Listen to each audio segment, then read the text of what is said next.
Namaste. So in this episode, we're going to talk about Jnāna-yoga. Often this is translated as path of knowledge. But I want to ask Dr. Das if that is a complete and accurate translation, Jnāna-yoga and path of knowledge. No, that is not an accurate translation, Rajivji, because knowledge is a general term. We can have knowledge of material objects, material activities, but Jnana-yoga is not about that. And that's why the word yoga has been used along with jnana. The word jnana means knowledge, and that could be any knowledge. But when we say Jnana-yoga, then it specifically refers to the process of realizing unity with Brahman. And it is based on the discrimination, viveka, between prakriti and purusha, which means inert matter and consciousness. So that is not possible if you just translate it as knowledge. It loses its original sense.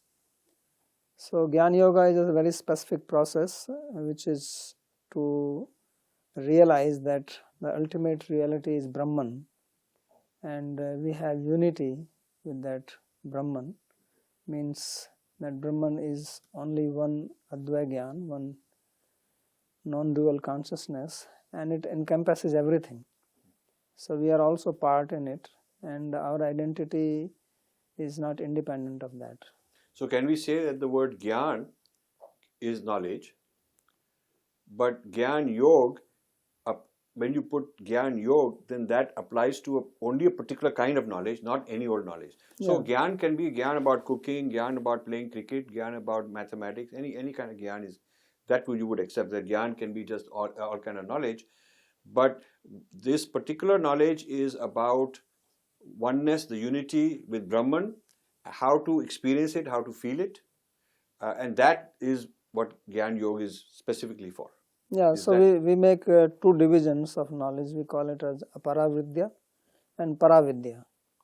So Paravidya is the secular empirical knowledge which we deal with, and Paravidya is to know what is beyond that. So Jnana-yoga is dealing with Paravidya. Beyond. Yeah, beyond. And again, when we say knowledge is something by which we know. Right. Gyate aneneti jnanam. But Jnana-yoga is not just for knowing that, it is actually a whole process. There is a sadhana involved in it. So there is a relationship of sadhana and sadhya. When we say knowledge or even path of knowledge, we don't know what is the sadhya there and whether there is a sadhya or not. So Jnana-yoga has a process that there is a adhikara for it, there is eligibility, and then there is a process of nididhyasan or viveka. That's this process which is called also neti. So the main process is that one has to investigate first on oneself, that who actually I am. You probably heard about Ramana Maharshi. Right. This was one of the very important questions. Right. Whenever somebody asked him a question, then he would say, who is asking the question? Right. Think about it. Right. Because he was a Jnana-yogi. Right. He was a true Jnana-yogi. So you have to investigate about the subject. Usually when we are investigating about the objects. And all the knowledge which we have is about the objects, not about the subject. So Jnana-yoga is different because here the knowledge is about not the objects, The self. but about the subject. So it is a journey inside, and the knowledge of other fields is journey outside. So there's many kinds of Jnanis, there's experts in business, in law, in politics, in economics. They're all Jnanis, they have knowledge, they're experts in knowledge, but they are not doing Jnana-yoga. Right. Because to do Jnana-yoga, that sadhana, that process of going within and discovering the nature of the reality, nature of the self, that's the specific kind of pursuit which is Jnana-yoga. Yeah, so this is a technical word. Right. So when you just translate Jnana-yoga as path of knowledge, then it doesn't specify what exactly. It's too vague. Yeah, it's too broad and not specialized. Not specialized, and it may be even confusing because people many times, I know this, that you are, path of bhakti, you're on bhakti yoga, and then you're studying scriptures, and they say, oh, this is Gyan. No, that's not Gyan. says, oh, he is a jnani, he is not a bhakta. And they think that just because somebody studies the bhakti literature, he becomes a jnani. So people have all these types of confusions. No, the word jnana, although it has various meanings, jnana also means just consciousness, not even knowledge. That is one of the meaning of the word jnana. So when we are saying knowledge, and knowledge is there on all fields. If you are a karma yogi, you need knowledge. If you are a bhakti yogi, you need knowledge. But that is not Jnana-yoga. So Jnana-yoga is a specific process which aims at having the realization of oneness with Brahman. And although Jnana is there on many levels. Yeah, every process will need Jnana. There is no path which does not involve Jnana. Right. Or which does not depend on Jnana. But that is not called Jnana-yoga. So another distinction can be that to become a jnani in mundane things, you don't really have to purify yourself. I mean, a person could be a good chess player, or he could be a good cricketer, and he could be living a life which is not compliant with the yam niyam prescriptions. And a lot of people are highly accomplished in some area of jnana, but they are not necessarily living a sattvic life or following the vidhis of good conduct and good.